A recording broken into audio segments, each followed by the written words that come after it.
Om Ajnanatimirandhasya Jnananjana Shalakaya Chakshurunmilitam Yena Tasmai Shri Gurave Namaha Shri Chaitanya Manobhishtam Sthapitam Yena Bhutale Svayam Rupa Kadamahyam Tadati Svapadantikam. Today we're going to read Bhagavad Gita, chapter 10, verse 7. Etam vibhutim yogam cha mama yo veti tatvataha so vikalpena yogena Yuchyate natra samshayaha. Word by word translation. Etam, all this. Vibhuting, opulence. Yogam cha, also mystic power. Mama, of mine. Yaha, anyone. Veti, knows. Tatvataha, factually. Saha, he.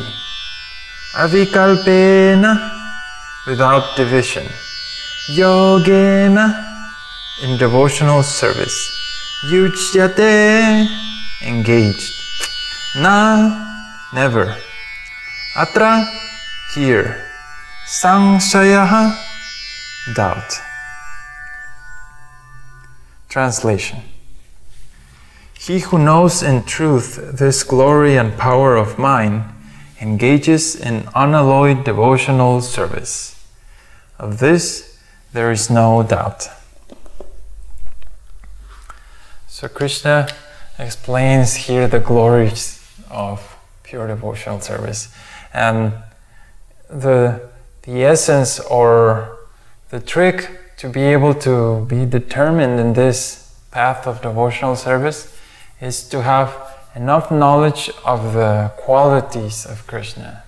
There are innumerable scriptures that are beautiful narrations and pastimes of Krishna, with exchanging love with his devotees, especially the sweetest ones with narrated in Srimad Bhagavatam 10th canto with the gopis and the cowherd boys and different beautiful personalities in which there are an unlimited amount of stories, pastimes, in which loving exchanges are of the highest quality, very, very pure. Krishna has unlimited opulences and many, many good, admirable qualities that even men of this world, if they have a portion of one of them, they are very famous or very attractive. And Krishna has many, unlimited number of these beautiful qualities, and he has some qualities that are only belonging to Krishna, not to Narayan or Lord Shiva or other demigods or human beings. So it really boils down to getting enough knowledge of Krishna to understand him, to understand what Krishna is capable of. And then when we understand what are the benefits of actually falling in love with Krishna, following this path of bhakti, then we realize that, wow, why would I look for anything else? Why would I be interested in anything else? In the beginning, on the contrary, we are usually fighting against our own bad habits, because we find someone who tells us, oh, stop eating meat, or stop having illicit sex, stop taking drugs and smoking, and no coffee, and no this and no that. So it almost seems like these guys, they want me to eat carrots all day. And it seems like life is not going to be pleasurable, or how am I going to have a happy life if all the things that I consider good or enjoyable are removed from me. So well, of course, in the beginning we can't appreciate why these things are helpful or valuable, but as we practice, and in fact many times when we begin, it's hard to remove all these things, but we at the same time start to develop knowledge of Krishna. For example, someone who has no clue about Krishna, it is recommended to read a book that's called Krishna, the Supreme Personality of Godhead. And it's a very beautiful narration of Krishna's pastimes that are very detailed in the 10th canto of Srimad Bhagavatam, but in this book they're giving in a summary form and with a proper explanation of what's happening, what's going on. So when we get to know these qualities of Krishna and we can understand that, wow, if I just love Krishna, everything that I ever needed or desired in terms of having a loving, beautiful, loving relationship, he can fulfill that and a million times more. There is one beautiful pastime, well, there's many, but this particular one in which Lord Krishna is dancing in the forest with the gopis, and he expands himself to dance personally with each gopi. And each gopi, or a gopi is a cowherd girl, each gopi is thinking, oh, this cowherd boy, he's so beautiful, he plays the flute, and he's so famous, but he's just dancing with me. So they feel that I am special privileged, and I am the only one whose Krishna's attention is on. And so the person in that position feels like so extremely good that on top of that, Krishna is the most beautiful person in existence and all these things. The best person of the universe is with me only. So these and many others are qualities and opulences and mystic powers that Krishna has, and he can just satisfy anyone's desires to any degree. So when we get to know Krishna that well enough, that we say, oh, Krishna can do that, and oh, Krishna can do that. And then this verse becomes a reality. So let me read it again.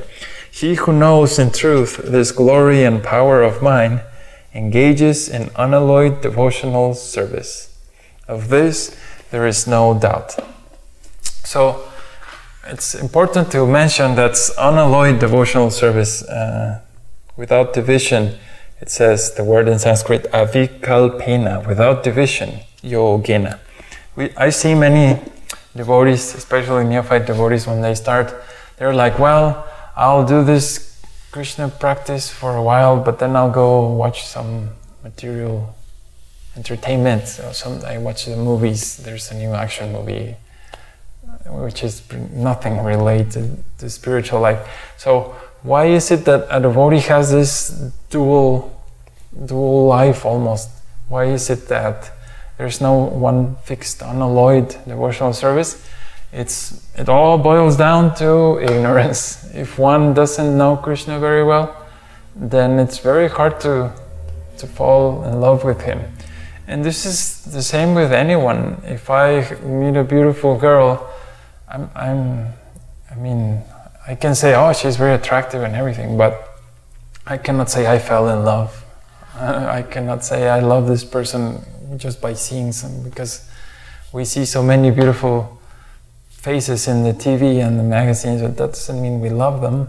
It's just another beautiful face. So when we get to know someone, when we know their qualities, their personality, how they behave, how they respond under certain circumstance, especially under pressure, or when they are offended, how do they respond? So we see that the devotee, because of ignorance, he doesn't achieve this one-pointed, unalloyed interest in devotional service.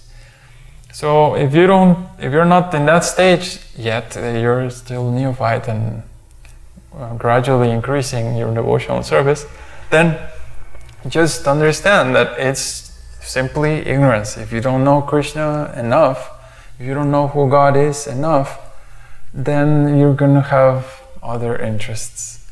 That's all.